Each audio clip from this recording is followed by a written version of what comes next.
Alam mo ba na lahat ng iyong mga contacts sa iyong cellphone ay maaari ding nasa Facebook and Facebook Messenger mo dahil ang majority user ng Facebook ay nakadefault ang setting nito? Ano nga ba ang dahilan kung bakit kailangan mong alisin to?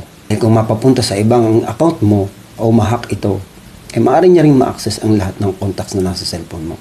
At paano nga ba natin malalaman kung meron din laman yung mga contacts dyan sa Facebook and Facebook Messenger mo? Halika at samahan mo ako, silipin natin ang sayo. Dito po sa ating home screen ay kailangan nyo i-click ito at pumunta dito sa Privacy Center. At dito ay makikita ninyo sa bandang baba yung Manage Your Accounts, Account Center. At dito sa bandang baba ulit ay makikita nyo itong Your Information and Permission.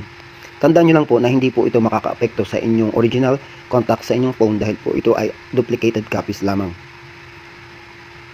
At dito po sa may Upload Contacts, Messenger, Manage Contacts, at dito po ay makikita nyo lahat ng mga contacts ninyo